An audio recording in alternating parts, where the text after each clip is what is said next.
Cette fois, nous allons fabriquer une véritable borne d'arcade. Contreplaqué, joysticks d'AliExpress, une peinture originale et au final, un jouet comme celui-ci. Bon visionnage.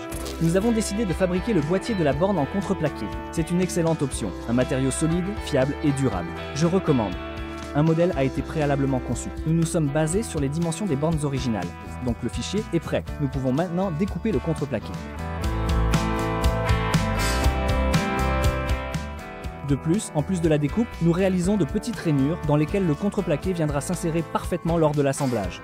Cela règle immédiatement le problème de positionnement de toutes les pièces. Et de manière générale, la structure sera beaucoup plus solide.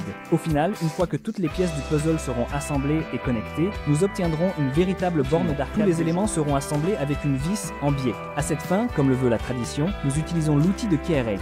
Je pense que tout le monde la connaît déjà depuis longtemps. C'est un outil très pratique. Et pour assembler du contreplaqué, c'est tout simplement la solution idéale. Une fois que toutes les pièces sont découpées et percées, nous passons à la décoration. Une simple boîte en contreplaqué peinte, c'est ennuyeux. C'est pourquoi nous réalisons une gravure thématique en utilisant des éléments issus des jeux de l'époque disparue des 8 bits. Pac-Man, Mario, Mortal Kombat. Ce sont justement ces jeux pour lesquels, dans mon enfance, on aurait été prêt à vendre son âme. C'est pourquoi ils restent populaires. C'est la nostalgie.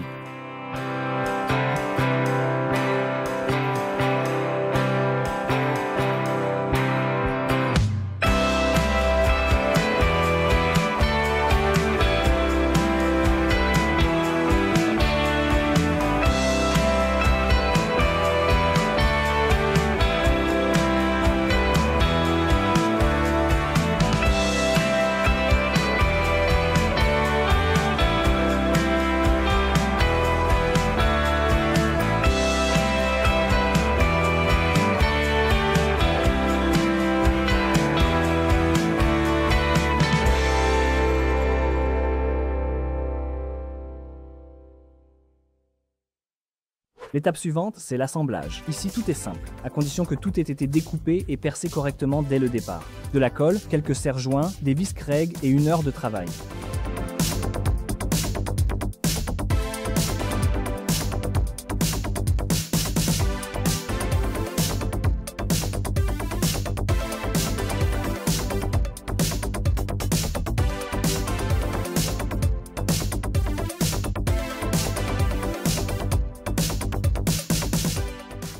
Au final, après 1 heure, nous avons cette partie supérieure principale de la borne qu'il reste à peindre.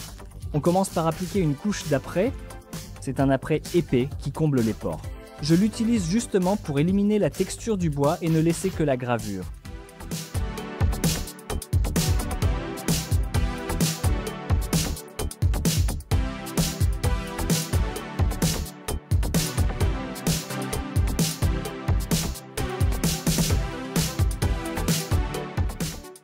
La couche suivante, c'est la couleur principale, le rouge. Je ne sais pas pourquoi, mais j'ai eu envie de le faire en rouge avec une patine noire. Je suis très curieux d'avoir votre avis. De quelle couleur devrait être une telle borne d'arcade? J'attends vos suggestions dans les commentaires.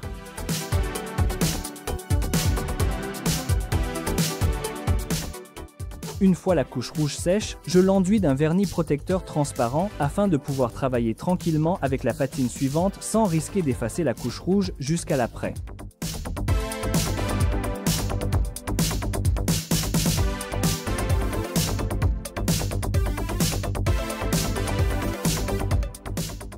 Après avoir appliqué la patine, on peut l'enlever à l'aide d'une éponge abrasive fine. Et voilà à quoi cela ressemble. La patine reste finalement dans tous les creux, ce qui était exactement le but recherché. Au cours du processus, j'ai beaucoup aimé l'effet de la patine partiellement retirée, et j'ai décidé de laisser la partie inférieure de la borne ainsi, mais de les relier avec une petite transition, un peu comme un dégradé.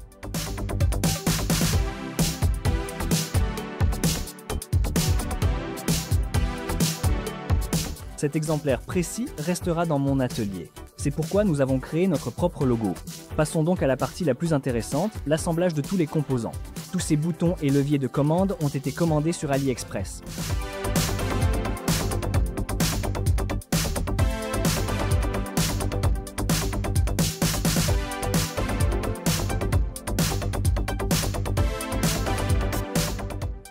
L'écran est acheté neuf. Dans notre cas, il s'agit d'une diagonale de 21,5 pouces. L'essentiel est qu'il dispose d'une sortie HDMI, car cela fonctionne avec un micro-ordinateur Raspberry Pi. Personnellement, je ne m'y connais pas en nanotechnologie, c'est pour cela qu'Alexis s'est occupé de l'électronique.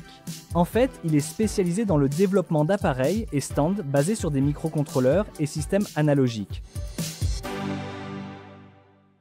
Une fois que tout est assemblé et connecté, nous avons un automate en deux parties. Cela a été fait afin que l'on puisse utiliser uniquement la partie supérieure principale comme version de table au cas où vous n'auriez pas la place de l'installer en taille réelle. Il est également possible de l'utiliser avec la partie inférieure, qui sert en fait de socle support. N'hésitez pas à donner votre avis, merci d'avoir regardé, et que la hache du bien soit avec vous.